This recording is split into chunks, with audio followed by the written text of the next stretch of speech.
Hello વિદ્યાર્થી મિત્રો, welcome to my YouTube channel Unique Maths. As you suffer to all of you friends, today we discussing 5 March 2025 के दिन पे जो mathematics and elementary statistical method ની exam જે અર્થશાસ્ત્ર અને આંકડા બ્યુરો દ્વારા લેવામાં આવી હતી એના પેપર સોલ્યુશન વિશે આપણે વાત કરી રહ્યા છીએ. ત્યારે પ્રીવિયસ વિડીયોની અંદર આપણે આ પેપરનું સોલ્યુશન કર્યું છે.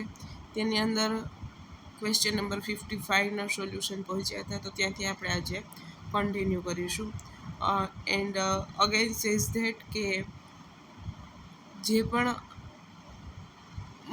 આ પેપરનું સોલ્યુશન છે એનો એમ એ જ છે કે જે નજીકની અંદર SARS સ્ટેટિસ્ટિકલ આસિસ્ટન્ટ અને રિસર્ચ આસિસ્ટન્ટની જે એક્ઝામ આવી રહી છે નજીકની અંદર, એમની એક્ઝામના પ્રિપરેશન માટે આ એક્ઝામનું જે પેપર સોલ્યુશન છે એ હેલ્પફુલ રહેશે બધા વિદ્યાર્થીઓ માટે. એક બેઝ તરીકે લઈ શકશો તમે અને આગળ વધી શકશો. માટે again and again says that these paper solution are very useful for SAR. So guys, आपने अभी तक वीडियो को लाइक नहीं किया है, हरी अप वीडियो को लाइक कर दीजिए. एंड अगर you are new in this channel, hurry up channel को सब्सक्राइब कर दीजिए. So we focus on our question number 55. Question number 54 तक हमने जो सॉल्यूशन है प्रीवियस वीडियो में कर चुके हैं. सो फर्स्ट क्वेश्चन नंबर 55 લગભગ અગેન પણ વાત કરી છે એ પ્રમાણે કે જે આંકડા મદદનીશ ને આંકડાશાસ્ત્રના જે પ્રશ્નો છે એ સંકલ્પના બેઝ, પરિકલ્પના બેઝ ક્વેશ્ચન છે. એટલે ઘણા મિત્રોને એવી ટેવ હોય કે પછી આંકડાશાસ્ત્રનું જ પેપર છે ને, ગણિત જ પૂછાવાનું છે ને, તો આપણે ખાલી થિયરિટિકલ ને ઇગ્નોર કરી અને જે એક્ઝામ્પલ બેઝ છે એક્ઝામ્પલ બેઝ આગળ વધીએ એવી જે કોઈને માન્યતા હોય છે. માન્યતા નહીં, બટ જ્યારે બર્ડન લાગે સિલેબસ ત્યારે આપણે આવું જે છે વિચારતા હોઈએ છીએ કે થિયરિટિકલ તો કશું ના હોય, આપણે બધા એક્ઝામ્પલ જોઈ લઈએ અને એ બેઝ ચાલીએ. પણ મોસ્ટ ઓફલી એવું ના પણ બની શકે રેર કેસની અંદર. ઓકે, તો ત્યારે જે છે આપણે થિયરિટિકલ કરેલું હોય એ કામ લાગે. અહીંયા જે છે આ એક્ઝામની અંદર મોસ્ટ ઓફલી થિયરિટિકલ પૂછેલું છે, એટલે કે સંકલ્પના કરવી જોઈએ. અને જો સંકલ્પના ક્લિયર હશે તો એક્ઝામ્પલ સોલ્વ કરવાની અંદર પણ જે છે હેલ્પફુલ રહેશે. માટે અગેન એન્ડ અગેન જે હોલ સિલેબસ છે એના પર ફોકસ કરવું. અને મોસ્ટ ઓફલી એસી અને આરએની અંદર જે છે એ કોમર્સ અને મેથેમેટિકલ સ્ટુડન્ટ હોય છે કે જે પ્રેક્ટિકલી ચાલતા હોય છે example base. So again says that કે થિયરિટિકલ પાર્ટ પણ કરજો, પૂછાઈ શકે, બરાબર છે. એટલે મેન્યુઅલી જે સ્ટુડન્ટ છે એ પ્રેક્ટિકલી સ્ટુડન્ટ અહીંયા એક્ઝામ આપવામાં તે જવાના છે. એટલે થિયરિટિકલ તમારો કોન્સેપ્ટ ક્લિયર કરજો. હજુ હવે તો માત્ર 6 દિવસ બાકી છે, પણ છતાં પણ એક વખત નજર કરી લેવી. કેવું કે પ્રેક્ટિકલી સ્ટુડન્ટ હોય ને એટલે થોડું આળસમાં પણ જવા દેતા હોય છે. તો હવે નજીક એક્ઝામ છે તો કરી લેવું. વધુ ન કહેતા આપણે ક્વેશ્ચન સોલ્વ કરીએ. બાકી આ જે ક્વેશ્ચન છે એ વેરી ઇઝી ક્વેશ્ચન છે એવું કહી શકાય. આ એક્ઝામના જે ક્વેશ્ચન પૂછાયેલા છે એકદમ લો લેવલના ક્વેશ્ચન છે. એટલે આવું SAR પેપર આટલું ઇઝી તો નહીં હોઈ શકે, એક સ્ટેપ આગળ હશે એમ. પણ તમે સિલેબસ કરો અને નથી થયો તો કમ્પ્લીટ કરો. થોડો લેન્ધી સિલેબસ છે. ઓકે, અને એક વાત એ કે સ્ટેટિસ્ટિકલ આંકડાશાસ્ત્રનો સિલેબસ 30 માર્કની અંદર 9 ટોપિક છે. અને 9 ટોપિક એટલા ટોપિક છે કે બાકીના જે ટોપિક છે ને એ એક ટોપિક 30 માર્કનો છે, એવા એક 9 ટોપિક આંકડાશાસ્ત્રની અંદર છે. અને એ પાછા લેન્ધી છે. 11th-12thનું આંકડાશાસ્ત્ર પ્લસ વધારાનું પણ એમની અંદર ઇન્ક્લુડિંગ છે. સો એવું નહીં કે એ નહીં કરો પણ એના માટે ઓછો ટાઈમ આપજો. ઘણા મિત્રો સ્ટેટવાળા હશે તો ઓનલી સ્ટેટ કરશે, બટ એનું વેઇટેજ જોજો. ઓનલી 30 જ માર્ક છે સ્ટેટ્સના, અને 9 ટોપિક સામે છે. એટલે થોડું પ્રેક્ટિકલ થઈને પણ ચાલજો. સિલેબસને જે છે એ વારે જોતા રહેજો કે કયો સિલેબસ કેટલો છે, એની અંદર કેટલું વેઇટેજ છે. એ જ્યારે સામે જોશો સત્તાવાર આંકડાશાસ્ત્રનું ટોપિક એકદમ નાનો છે, પણ 30 માર્ક્સ છે. એના થોડો હાર્ડ છે પણ કરી લેજો. 30 જ માર્ક્સ છે એમની અંદર.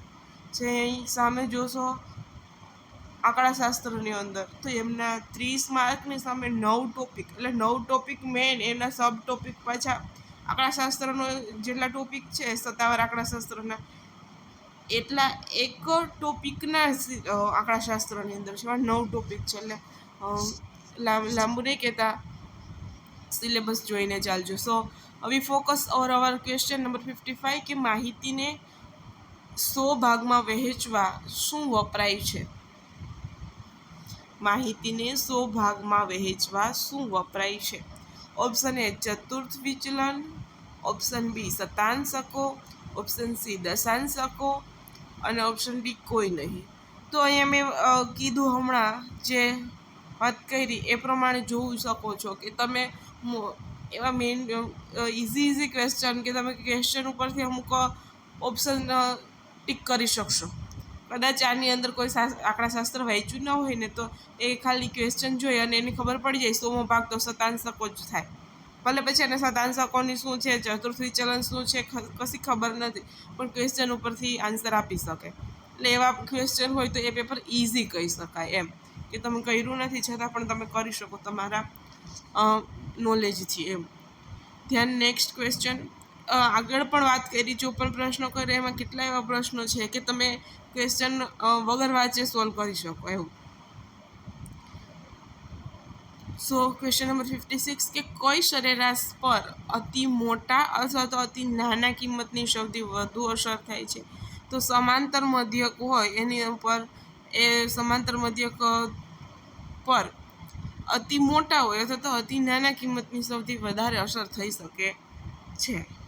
એ શબ્દ જ કહે છે કે સમાંતર મધ્યક હોય તો વધારે સંખ્યા આપો, સંખ્યા અતિ મોટું જો અવલોકન હોય અને એની કંઈ તમે કાઢો અથવા તો ઇન્ક્લુડ કરો તો એની સમાંતર મધ્યક પર અસર જોવા મળે છે. જ્યારે બહુલક, મધ્યસ્થ, ગુણોત્તર મધ્યકમાં એટલી ખાસ જરૂર ન પડે. બહુલકની અંદર એકને એક સંખ્યા 5 વાર રિપીટ કરીને પછી એક બહુલક 100 કરીને એની જગ્યાએ 0 બહુલક મૂકી દો તો ના ફરક પડે એમ, એના પર કંઈ અસર ના જોવા મળે એમ.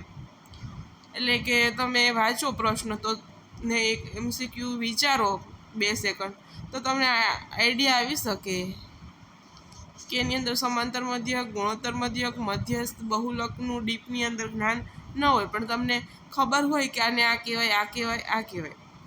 ધેન નેક્સ્ટ 57 અવલોકનો આપ્યા છે 799174949. નંબર નથી, બહુલક છે, અવલોકન છે, કોઈ નંબર નહીં બોલી. બહુલકોના અવલોકનો, માહિતીના અવલોકનો આપ્યા છે અને એનું બહુલક ફાઇન્ડ કરવાનો છે. તો હવે એવરી સ્ટુડન્ટ નો વોટ ઇઝ બહુલક. એક કરતાં વધારે વખત અવલોકનોનું પુનરાવર્તન થતું હોય તો એ અવલોકન છે એ બહુલક થશે. સો easily we says that here 9 is a bahulak. So in 57 option D is correct. Next 58 4 અને 9 નો ગુણોત્તર મધ્યક કેટલો છે? 4 9 is 36 √6. So we get ગુણોત્તર મધ્યક બે સંખ્યાના ગુણાકારનો વર્ગમૂળ. ઓકે, તો 6 we get. નેક્સ્ટ 59 10 અવલોકનોનો મધ્યસ્થ 14 છે. 10 અવલોકનોનો મધ્યસ્થ 14 છે. જો દરેક અવલોકન બમણું થતાં મધ્યસ્થ કેટલો થશે? 14 × 2 = 28. અવલોકનોનો બમણા થાય તો સામે મધ્યસ્થ પણ બમણો થઈ જાય, કારણ કે 14 પણ શું થઈ છે? 2 વખત થઈ છે. તો મધ્યસ્થ 14 છે તો એનો મધ્યસ્થ 28 થઈ જાય, એ પણ 2 ગણો થઈ જાય એમ. ધ નેક્સ્ટ 60 નંબર ક્વેશ્ચન, એક ચલ માટે Q3 25.75 છે તો 17મો શતાંશક શોધો. તો 17મો શતાંશક કોઈ થશે નહીં. ધ નેક્સ્ટ 61 કે સરેરાશની આસપાસ અવલોકન કેટલા પ્રમાણમાં ફેલાયેલા છે તે કિંમત માટે પ્રસારમાન આ વ્યાખ્યા આપેલ છે. તે કિંમત એટલે પ્રસારમાન. અવલોકનોની આજુબાજુ કેટલા સરેરાશની આજુબાજુ કેટલા પ્રમાણમાં અવલોકનો ફેલાયેલા છે એ કોણ દર્શાવે? તો આપણને પ્રસારમાન દર્શાવે. આવું કોણ કહે છે? તો કે સ્પીગલ કહે છે.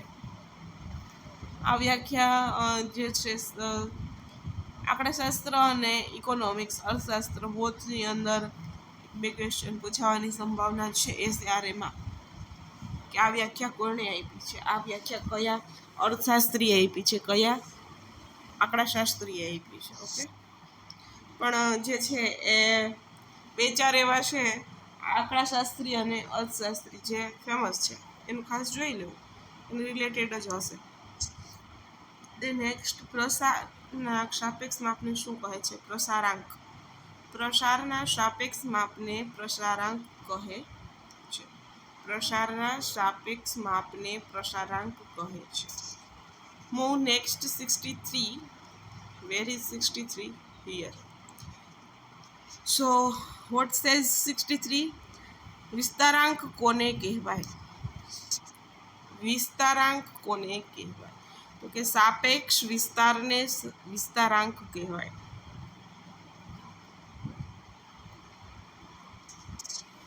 ત્યારબાદ નંબર 64, એક માહિતી Q1 બરાબર 9.5 છે અને Q3 બરાબર 26.25 છે, તેનો ચતુર્થ વિચલંક શું થશે?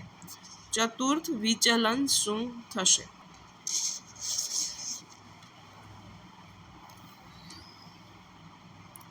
સો વી ફાઇન્ડ ચતુર્થ વિચलन. એના માટે યુઝફુલ है फॉर्मूला. चतुर्थ विचलन is equal to Q3 minus Q1/2. So 26.25 26.25 minus 9.5/2. Okay,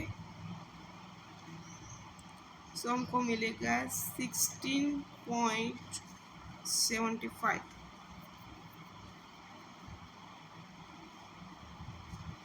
by 2 is equal to 8.37 something, यानी कि approximate 8.38. So we get option C. इसके लिए उसकी फॉर्मूला पता होनी चाहिए. फॉर्मूला वेरी इजी है, चतुर्थ विचलन Q3 minus Q1/2. Okay, next 65, 2થી વધુ માહિતી સમૂહના પ્રસારમાનની સરખામણી માટે કયું માપ ઉપયોગી છે? 2 કરતાં વધારે માહિતીના સમૂહના પ્રસારમાનની સરખામણી કરવી હોય તો કયું માપ ઉપયોગી છે? ચલનાંક ઉપયોગી છે. 2 કે વધુ માહિતી સમૂહના પ્રસારમાનની સરખામણી માટે ચલનાંક ઉપયોગી છે. ત્યારબાદ 66 ક્વેશ્ચન, અવલોકનો.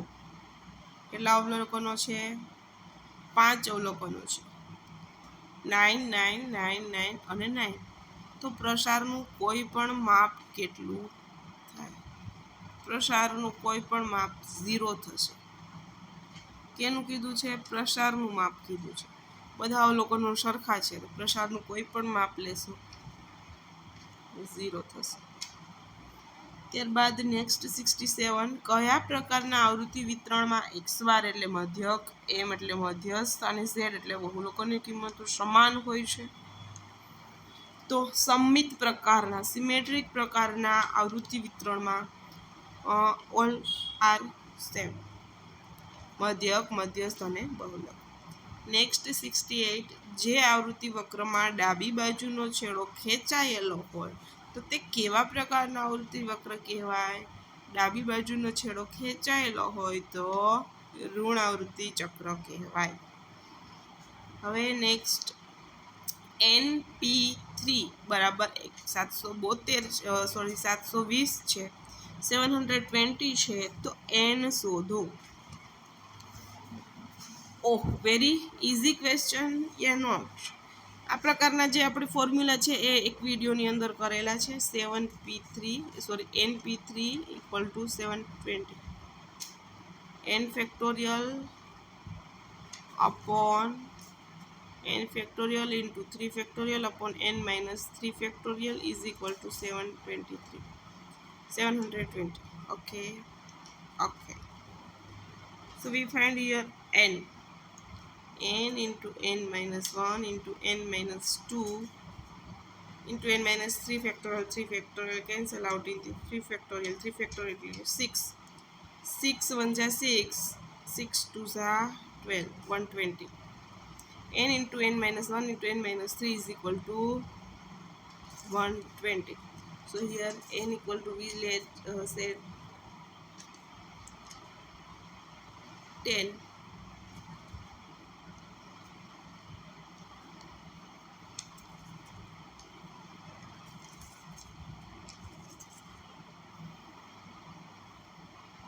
n minus 1 11, n minus 2 n minus 1 9 and n minus 2 8. So we get n into n minus 1 into n minus 2 is equal to, here 3 factorial नहीं आएगा, 720. So we get n equal to 10. इसकी આની બીજી પણ એવી રીતો છે, શોર્ટકટ રીતો કે ક્વેશ્ચન સોલ્વ થઈ શકે. np3 इज इक्वल टू 720 છે. ईयर हमने क्या लिखा था, एनसीआर कॉम्बिनेशन की फॉर्मूला लिखी थी, n factorial into R factorial upon n minus R factorial. But npr क्या है, n factorial upon n minus R factorial. Okay, so n factorial upon n minus r factorial, n into n minus 1 into n minus 2 is equal to, we get 120. so હવે જો લાસ્ટમાં જે મળ્યું ને n into n minus 1 into n minus 2, એને solve કરવું હોય ને તો આપણે એ ઇક્વેશન સોલ્વ ના કરાય, સમીકરણ n into n minus 1 into n minus 2 નો સોલ્વ કરાય, પરંતુ શું કરાય, ઓપ્શન જે છે ને એનની જગ્યાએ આપણે એન મેળવવાનું છે, એટલે જે ઓપ્શન 4 આપ્યા છે ને એ 4 ઓપ્શન સમીકરણમાં મૂકી અને પછી જોવાય કે જો ડાબી બાજુ જમણી બાજુ સરખી થાય એ ઓપ્શન સાચો થાય, તે પછી સમીકરણ સોલ્વ કરીએ ને તો આપણો સમય બગડે. બરાબર છે, એટલે એવું નહીં કરીએ, આપણે ઓપ્શન ઉપરથી સોલ્વ કરીશું, સ્માર્ટનેસ યુઝ કરીશું, કારણ કે આપણે બધા પ્રેક્ટિકલી સ્ટુડન્ટ છીએ. દેન નેક્સ્ટ 70 નંબર ક્વેશ્ચન, બે સીમાઓ વચ્ચે તમામ કિંમતો ધારણ કરી શકે તેને કયા પ્રકારના ચલ કહે? બે સીમાઓ વચ્ચે તમામ પ્રકારની જો કિંમતોને ધારણ કરે તો એને સતત પ્રકારનો જ ચલ કહેવાય છે. The next 71, here some 71 here. Question number 71, આંકડાશાસ્ત્રીય અભ્યાસ દરમિયાન માહિતી દર્શાવતા એકમના સમૂહને સમષ્ટિ કહે છે. આંકડાશાસ્ત્રીય અભ્યાસ દરમિયાન માહિતી દર્શાવતા એકમના સમૂહને સમષ્ટિ કહે છે. ને પછી નંબર 72 નંબરનો પ્રશ્ન, કયા પ્રકારના ચલ લક્ષણને એકમ દ્વારા માપી શકાતું નથી? ગુણાત્મક પ્રકારના ચલ લક્ષણને આપણે એકમ દ્વારા માપી શકતા નથી. કોઈ ગુણાત્મક પ્રકારનું ચલ લક્ષણ હોય તો એને એકમથી માપી શકાય નહીં. એના પછી નંબર 73, NSSO દ્વારા નિર્દોષ તપાસ કયા વર્ષમાં શરૂ થયેલ છે? હતી 1950થી NSSOની નિર્દોષ તપાસ શરૂ થયેલ છે. પછી નંબર 74, પ્રાથમિક માહિતી મેળવવાની કઈ રીત છે? તો પ્રત્યક્ષ રીત, પરોક્ષ રીત અને પ્રશ્નાવલી રીત. વેરી ઇઝી ક્વેશ્ચન કહી શકાય, એસે રિલેટેડ અગેન સેઝ ધેટ. આ પ્રકારના પ્રશ્નો બહુ જ ઇઝી કહેવાય, પણ આપણે આપણું જે એક લેવલ છે નક્કી કરી શકીએ માટે આ પેપર સોલ્વ કરવું જરૂરી છે. કે જે ફિયર હોય, એક્ઝામ રિલેટેડ જે પણ ફોબિયા આવે, પેપર સોલ્વ કરીએ તો આઈડિયા આવે અને કોન્ફિડન્સ પણ આવે. સો ઓકે, પ્રાથમિક માહિતી માટે કઈ કઈ રીત જરૂરી છે મેળવવાની કઈ કઈ રીત છે? તો પ્રત્યક્ષ રીત, પ્રશ્નાવલી રીત અને પરોક્ષ રીત, બધી રીત છે. એના પછી છે CSOનું આખું નામ જણાવો. 75 નંબરનો પ્રશ્ન. CSOનું આખું નામ જણાવો. સેન્ટ્રલ સ્ટેટિસ્ટિકલ ઓર્ગેનાઇઝેશન, એક સંસ્થા છે CSO, સેન્ટ્રલ સ્ટેટિસ્ટિકલ ઓર્ગેનાઇઝેશન. હવે એસ છે ને એ આપણે સ્ટેટિસ્ટિકલની જ વાત કરીએ તો એસ એટલે સ્ટેટિસ્ટિકલ જ આવે, એવો એક જ ઓપ્શન છે. એ કદાચ ન ખબર હોય ને ફૂલ ફોર્મ તો એ ખબર પડી જાય, અને ખબર છે NSSO એક સંસ્થા છે, ઓર્ગેનાઇઝેશન જ આવે. અને સ્ટેટિસ્ટિકલની વાત કરીએ છીએ, નોટ સ્ટેટિસ્ટિક કે સ્ટેટની વાત કરીએ છીએ, તો એવો એક જ ઓપ્શન છે. એટલે જ કહું છું કે પેપર ક્વેશ્ચન વાંચતા અમુક ક્વેશ્ચન સોલ્વ થઈ જાય છે. So guys, dear friend, again and again says that નજીકના 6 દિવસો છે, ખેંચી લેજો. નેક્સ્ટ નંબર 76, ગૌણ માહિતીના પ્રાપ્તિ સ્થાન કયા કયા છે? હવે પ્રાથમિક માહિતી પછી ગૌણ માહિતી. તો પ્રાથમિક ને ગૌણ માહિતી વિશે તો જ્ઞાન હોય જ, પહેલું જ ચેપ્ટર છે કે ગૌણ માહિતીના પ્રાપ્તિ સ્થાન પ્રકાશિત અને બિનપ્રકાશિત છે. બિનપ્રકાશિત પણ ગૌણ માહિતી હોઈ શકે અને પ્રકાશિત કરેલી પણ ગૌણ માહિતી હોઈ શકે છે. નંબર 77, જર્મન શબ્દ સ્ટેટિસ્ટિક સૌપ્રથમ કોના દ્વારા વપરાયો હતો? ગોટફ્રીડ અને એકનેવોલ. ગોટફ્રીડ એકનેવોલ દ્વારા વપરાયો હતો. સો આંકડાશાસ્ત્રી, અર્થશાસ્ત્રી ના અમુક ક્વેશ્ચન એવા હોઈ શકે કે થિયરિટિકલ એટલું બધું ડીપમાં ના કર્યું હોય તો ના થાય, તો 2-4 પ્રશ્નોને ઇગ્નોર કરી દેવાના, ઇગ્નોર નહીં કરવાના, તુક્કો લગાવવાનો. નેક્સ્ટ 78, ક્વેશ્ચન નંબર 78, નીચેનામાંથી કયું ઉદાહરણ ગુણાત્મક માહિતીનું છે? તો આવક મુજબ મધ્યક ઉચ્ચ વર્ગો એ ગુણાત્મક માહિતીનું ઉદાહરણ છે. નંબર 79, સંભાવના શાસ્ત્રના પ્રારંભિક પરિણામો માટેના મહારથીઓ નીચેના પૈકી કોણ ગણાય છે? લાપ્લાસ, જે સંભાવના શાસ્ત્રના પ્રારંભના પરિણામો માટેનો મહારથી છે.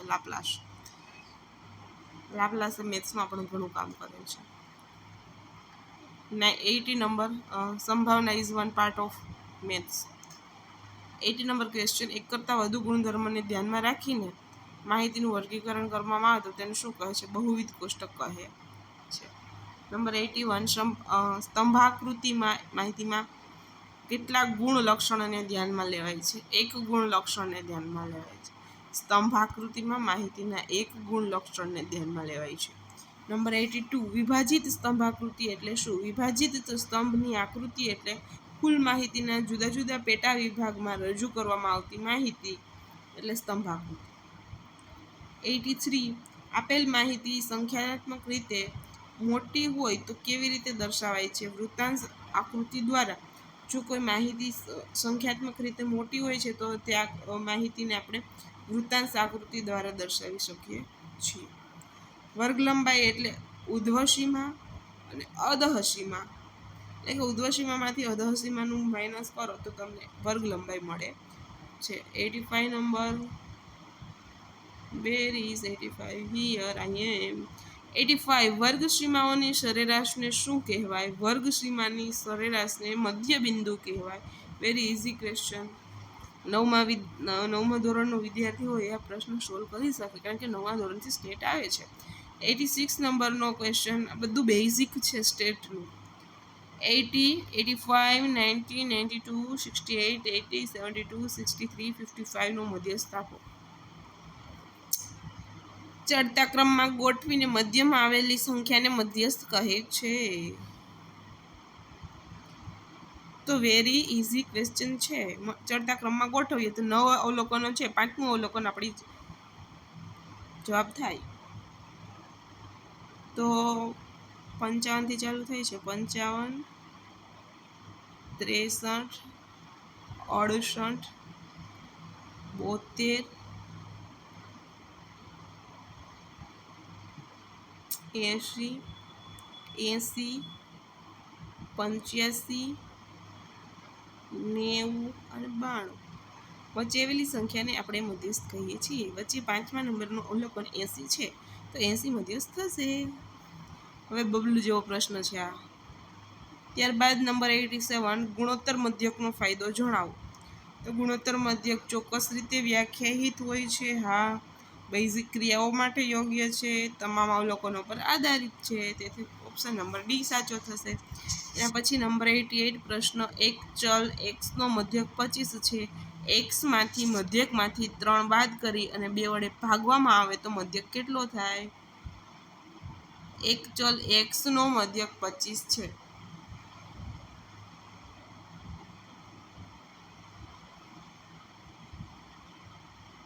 તો કાંઈ નથી કરવાનું, કીધું છે એ જ કરવાનું. એક જ ચલનો મધ્યક છે. 25માંથી 3 બાદ કરો, 22, 22 ભાગ્યા 2 કરો તો 11 નવો મળતો મધ્યક 11 છે. સીધી વાત છે. નંબર 89, સરેરાશની પસંદગીમાં કઈ બાબતો ધ્યાનમાં લેવાય છે? તો કે માહિતીનું સ્વરૂપ, ચલના લક્ષણો અને અભ્યાસનો હેતુ. નંબર 90, અવલોકનોને તેમના મહત્વના પ્રમાણમાં ભાર આપતા મળતો મધ્યકને શું કહે છે? ભારિત મધ્યક કહે છે. ભાર આપતા મધ્યકને ભારિત મધ્યક કહેવાય. Very easy. સંકલ્પના એવી પૂછી છે, સંકલ્પના ખાલી એક વખત સીધી લીટી વાંચીએ ને તો ઓપ્શન નીચે ખબર પડી કે આ જ ઓપ્શન હશે. એટલે એવી પણ અઘરી સંકલ્પના નથી કે આપણે જે છે વેદો વાંચવા પડે, થોથા વાંચવા પડે. ખાલી વાંચવાથી જ ક્વેશ્ચન સોલ્વ થાય છે. એટલે કહું છું એસએઆરએનું લેવલ થોડું અપ હશે એમ. એટલે આ સોલ્વ કરીને પછી તમારા જે કમ્ફર્ટ ઝોનમાં છે એમાં ન રહેતા. 91 ક્વેશ્ચન, કયા પ્રકારની માહિતી વિશ્વસનીય ગણાય છે? પ્રાથમિક માહિતી વિશ્વસનીય ગણાય છે. પહેલું જ ચેપ્ટર પ્રાથમિક માહિતીમાંથી 3 પ્રશ્નો. પ્રાથમિક માહિતી, ગૌણ માહિતીના પ્રકારો. કયા પ્રકારની માહિતી વિશ્વસનીય છે? પ્રાથમિક માહિતી જ વિશ્વસનીય કહેવાય. આપણે રૂબરૂ જઈને મેળવીએ છીએ તો એ જ વિશ્વાસપાત્ર કહી શકાય.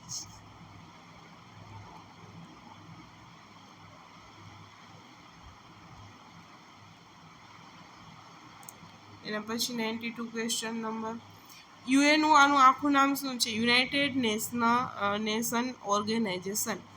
યુએનઓનું આખું નામ યુનાઇટેડ નેશન ઓર્ગેનાઇઝેશન. હવે યુએનઓની અંદર યુનાઇટેડ આવે જ, યુનાઇટેડ વાળું એક જ ઓપ્શન છે. તો આમાં ઓપ્શન એ પણ એ રીતે છે ને કે તમને કન્ફ્યુઝન પોઈન્ટ જ ના જોઈએ. એક ઓપ્શનથી જ ક્લિક થઈ જાય કે આ જ ઓપ્શન હશે. યુનાઇટેડ વાળા 4 હોય તો પછી આગળ જવું પડે. અને યુએનઓ એક સંસ્થા છે, ઓર્ગેનાઇઝેશન આવે અને યુનાઇટેડ આવે, પછી નેશન તો ફિક્સ જ હોય. ધેન મૂવ નેક્સ્ટ 93, પરોક્ષ તપાસની રીતમાં માહિતીની વિશ્વસનીયતા કઈ બાબત પર આધાર રાખે છે? પરોક્ષ તપાસની again first 11th standard 11th statistical first chapter નો પ્રશ્ન. આ ચોથો પ્રશ્ન છે. નીચે પણ એક છે, હજી 5મું. આગળ આવી ગયા હોય તો રિમાઇન્ડ કરવું પડશે, યાદ નથી. બટ પહેલા જ ચેપ્ટરમાંથી પૂછેલા છે અને પહેલું આખું થિયરિટિકલ ચેપ્ટર છે. પણ ના કર્યું હોય તોય આવડી જાય શબ્દો ઉપરથી જ, કે ખાલી ખબર છે ગૌણ માહિતી શું છે અને પ્રાથમિક માહિતી શું છે તો આગળ જવાની જરૂર નથી, પ્રશ્નો સોલ્વ કરી શકો. પરોક્ષ તપાસની રીતમાં માહિતીની વિશ્વસનીયતા કઈ બાબત પર આધાર રાખે છે? પ્રત્યક્ષ નથી જવાનું, પરોક્ષ જવાનું. તપાસ કરનારની કાબેલિયત કેવી છે એના પર. તપાસ કરનારની નોકરી જે ખબર કરતો હોય પણ એને કાબિલ જ ન હોય તો એની ઉંમરની જરૂર નથી. અત્યારે ગઈડા વૃદ્ધ લોકો પણ વિશ્વાસપાત્ર નથી, તો પછી કાબેલિયતની જ જરૂર પડે. તપાસ કરનારની આર્થિક પરિસ્થિતિ, તપાસ કરનાર હવે આર્થિક રીતે સદ્ધર હોય પણ કાબિલ ન હોય તો, વિશ્વાસપાત્ર ના હોય તો કાબેલિયતની જરૂર પડે. નહીં કે નોકરી, ઉંમર ને આર્થિક પરિસ્થિતિ. એના પછી જે છે કીધું એ પ્રમાણે 94 પ્રશ્ન, ગૌણ માહિતી માટે કયું વિધાન સાચું છે? તો કાળજીપૂર્વક ચકાસણી કર્યા બાદ ઉપયોગ કરવો. બરાબર, ગૌણ માહિતી છે નહીં કે પ્રાથમિક, એટલે એની એક વખત ચકાસણી કરવી જરૂરી છે અને પછી એનો ઉપયોગ કરવો. ઉપયોગમાં ના લઈ શકીએ, ઉપયોગમાં તો લઈ શકીએ, કરે જ છે ગૌણ માહિતીનો ઉપયોગ બધા. ચકાસણીની જરૂર નથી, ચકાસણી કરવી જરૂરી છે. ગૌણ માહિતી એ જ પ્રાથમિક માહિતી છે. તદ્દન ખોટી વાત છે. ગૌણ માહિતી અલગ, જ્યારે પ્રાથમિક માહિતી પણ અલગ, ઘણો તફાવત છે. હવે છે નંબર 95, એક માહિતી માટે મધ્ય કુલ અવલોકનોનો સરવાળો આપ્યો છે 755 અને કુલ અવલોકનો 30 છે. તો એક્સ બાર મધ્ય ક શું થશે? 755 ભાગ્યા 30 કરવાનું એટલે 25.17 મળશે, જે આપણો મધ્યક થશે. હવે અહીંયા તમને અવલોકન આપીને પછી કીધું હોય કે મધ્યક મેળવો, એવું નથી કીધું. ડાયરેક્ટ બધું તૈયાર માલ મસાલો આપી દીધો છે. હવે એવું કહે છે કે ખાલી તમે ફ્રાય કરો અને ખાઓ. Number 96, very easy question. ઓલાર મૂકો આ લેવલનું ક્વેશ્ચન હોય તો 200 ઉપર માર્ક જાય છે વિદ્યાર્થીઓને. નીચેનામાંથી વિચલન આધારિત માપ જણાવો. સરેરાશ વિચલન જે છે એ વિચલન આધારિત માપ છે. નંબર 97, પ્રસારનું ટકાવારી માપ કયું ગણાય? ચલનાંક. આ પ્રશ્ન રિપીટ થયો છે. પ્રસારનું ટકાવારી માપ થયું છે તો ચલનાંક.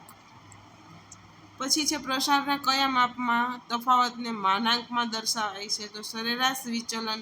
પ્રસારના સરેરાશ વિચલનના માપના તફાવતને માનાંકમાં દર્શાવાય છે. સો ઓપ્શન બી કરેક્ટ. અહીંયા વિદ્યાર્થી મિત્રો આગળ વાત કરી એ પ્રમાણે આંકડાશાસ્ત્રનું જે પેપર હમણાં લેવાયેલું છે એના કોઈ આંકડાશાસ્ત્રને